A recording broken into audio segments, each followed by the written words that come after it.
दल की मीटिंग को लेकर आगे जो अपडेट होगा पहुंचाएंगे आप तक। फिलहाल आगे बढ़ेंगे और आगे बढ़ते हुए बड़ी खबर नीट में धांधली को लेकर है।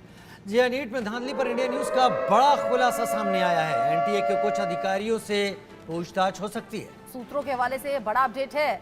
बड़ा अपडेट ये भी कि सीबीआई के रडार पर एनटीए के कुछ अधिकारी हैं। आपको याद होगा एनटीए के डीजी सुबोध हटा दिए गए जब ये धांधली की परतें एक एक करके खुलने लगी। नीट धांधली में शामिल हो सकते हैं एनटीए के कुछ अधिकारी भी। इसका शक इस लिहाज से भी कि पटना ईओयू ने जब एनटीए से संपर्क करने की जांच के दौरान कोशिश की तो एनटीए ने सीधे जवाब नहीं दिए, समय पर जवाब नहीं दिए और एनटीए के कुछ अधिकारियों से पूछताछ करने की तैयारी अब सेंट्रल ब्यूरो ऑफ इन्वेस्टिगेशन की है। सूत्रों के हवाले से खबर आ रही है, यानी ये तय है कि एनटीए पर गाज गिरनी अब तय है।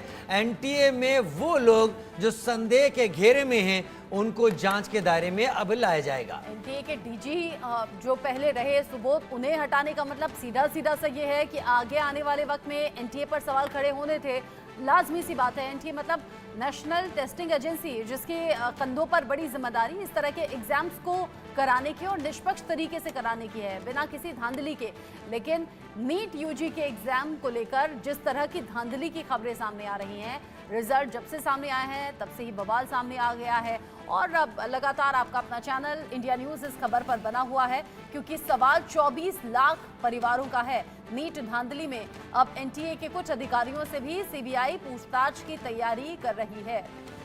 रितेश पटना से हमारे साथ लाइव इस वक्त जुड़ गए हैं ज्यादा जानकारी के साथ। रितेश, लगातार जब पटना में ईओयू जांच कर रही थी और एक एक करके सिरों को खोलती जा रही थी तो उसने एनटीए से संपर्क साधने की बहुत कोशिश की, डिटेल मांगने की बहुत कोशिश की और बाद में उसका यही लब्बो लुआब निकलकर सामने आया कि जांच रुक वहीं रही थी जहां पर एनटीए सहयोग नहीं कर रही थी। अब इस खबर को किस तरीके से देखा जाए? बिल्कुल, देखिए, जब ईओयू इस पूरे मामले की जांच कर रही थी तो कई बार उसने एनटीए से सहयोग मांगा, बुकलेट की मांग की, कई सारे सवाल उसने पूछना चाहा, लेकिन एनटीए के अधिकारियों ने, एनटीए के डायरेक्टर ने कोई सहयोग नहीं किया। हालांकि ऑफिशियल तौर पर ईओयू ने ये बात नहीं कही, लेकिन ईओयू के जो अधिकारी हैं उन्होंने ऑफ कैमरा ये बात, इसका जिक्र किया।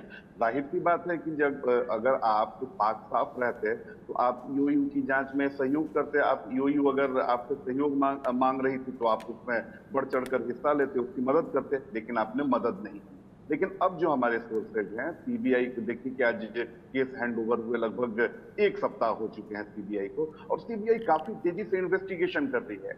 और जो एहसानुल हक है जिसकी गिरफ्तारी हुई झारखंड के हजारीबाग से, ओवैसी स्कूल का वो प्रिंसिपल है, उसने कई अहम जो इंपॉर्टेंट जानकारी है उसने सीबीआई को बताया है और लगातार पूछताछ में खुलासे हो रहे हैं। और जो हमें जानकारी मिल रही है उसके अनुसार अब एनटीए में कुछ अधिकारी हैं, कुछ कर्मचारी हैं, उनकी लिस्ट सीबीआई तैयार कर रही है और सीबीआई बहुत जल्द उनसे पूछताछ कर सकती है क्योंकि बगैर एनटीए के अधिकारियों की मिली भगत से नीट में लीक होना काफी मुश्किल है क्योंकि बहुत फुल प्रूफ ये परीक्षा ली जाती है।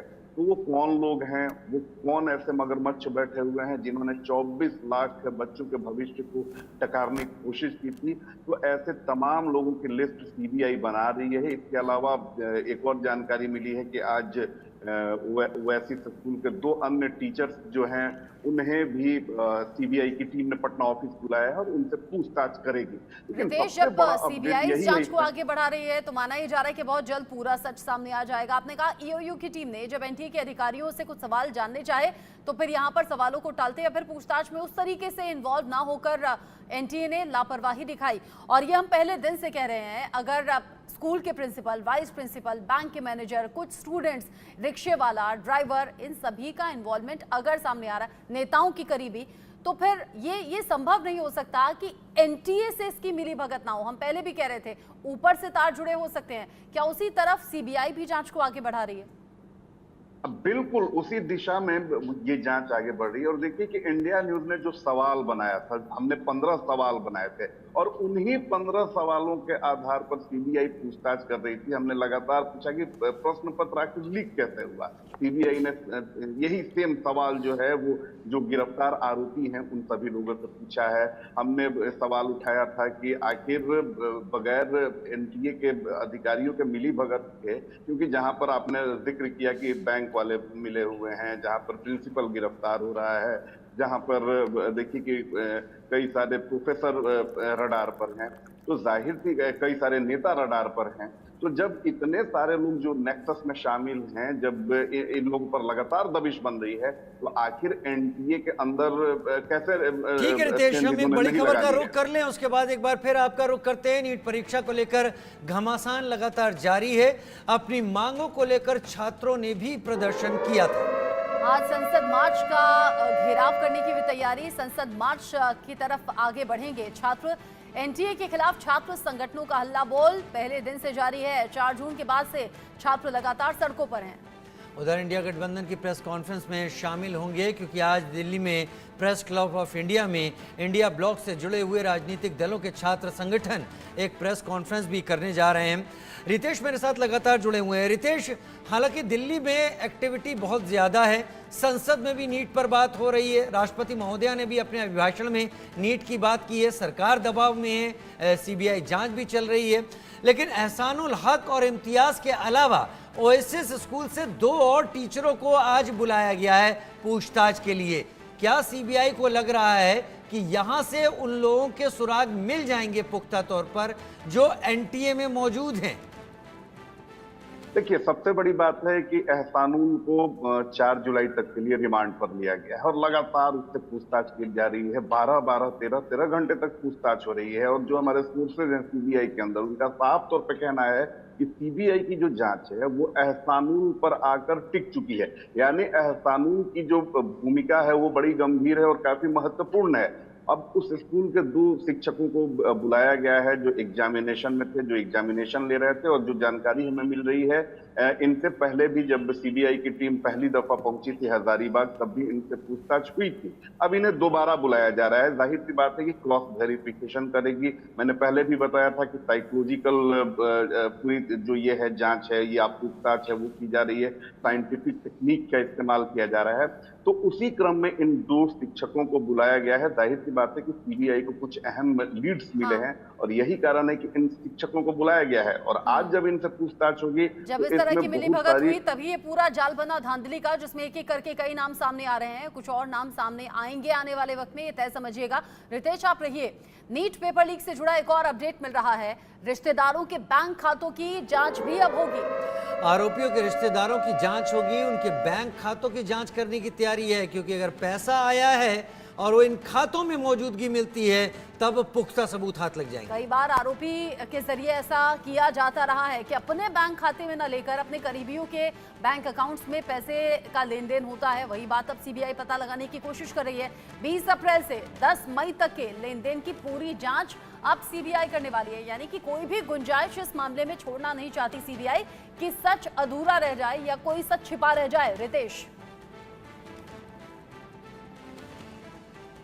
जो भी लोग मददगार हैं इन सोलवर गैंग के सदस्यों के या सरगना के, या उनके जो नजदीकी रिश्तेदार हैं, उनके जो मित्र हैं, तमाम लोगों की एक लिस्ट सीबीआई ने बनाई है। और आपने बिल्कुल सही कहा कि ऐसे लोग जो हैं वो ट्रांजैक्शन खुद के अकाउंट में नहीं करते हैं, बल्कि इसके लिए भी वो एक फौज तैयार करके रखते हैं। उनके अपने रिश्तेदार होते हैं, उनके ड्राइवर होते हैं। आपने देखा किस तरह से पिछले महीने झारखंड में एक मंत्री के प्यून के पास से कितना पैसा भरा, नौकर के पास से। तो उसी तरीके, उसी मॉड्यूल पे ये लोग भी काम करते हैं। अपने रिश्तेदारों के पास ट्रांजैक्शन कराते हैं, पैसे का लेन देन उनके थ्रू कराते हैं, मित्रों के थ्रू कराते हैं और ये पाक साफ बचे रह जाते हैं। तो अब क्या है कि इसमें सीबीआई वैसे तमाम रिश्तेदारों की, मित्रों की और इनके सहयोगी की पूरी लिस्ट उसने तैयार कर ली है और अगले 1-2 दिनों में उन पर भी दबिश डलेगी। और जब किसी का गला फंसता है तो वो अपनी बात या जो जानकारी होती है उचित, वो सीबीआई को जरूर देती है। तो इस मामले में भी सीबीआई को ये उम्मीद है कि जब रिश्तेदारों पर वो शिकंजा कसेगी तो कई अहम जानकारी उस तक मिल सकती है। पैसा कहां से आया, किन लोगों ने दिया, उन तक भी सीबीआई पहुंचना चाहती है। क्योंकि 20 से 25 छात्र, आप देखिए कि लर्न प्ले स्कूल में वो आए थे, वहां पर वो ठहरे थे, क्वेश्चन का रट्टा मारा था। ये लोग कौन हैं, इनके पिता ने कहाँ पैसा दिया, तो इन तमाम बातों की जानकारी जो है वो सीबीआई परत दर परत कड़ियों को जोड़ते हुए लगातार आगे बढ़ी है। क्योंकि सीबीआई की कोशिश है कि जो किंगपिन है संजीव मुखिया, रॉकी, इसके अलावा अतुल और अंशुल वत्स, उन्हें जल्द से जल्द गिरफ्तार किया जाए। और जब तक तब संजीव जाकर मुखिया पता और एक चलेगा। किंगपिन हाथ नहीं आएंगे तब तक बाकी कड़ियां तो मिल जाएंगी, लेकिन एक हिस्सा टूटा ही रहेगा और उसके पीछे सीबीआई लगी हुई। बहुत शुक्रिया रितेश हमारे साथ जुड़ने के लिए आपका। आगे बढ़ेंगे, आगे बढ़ते हुए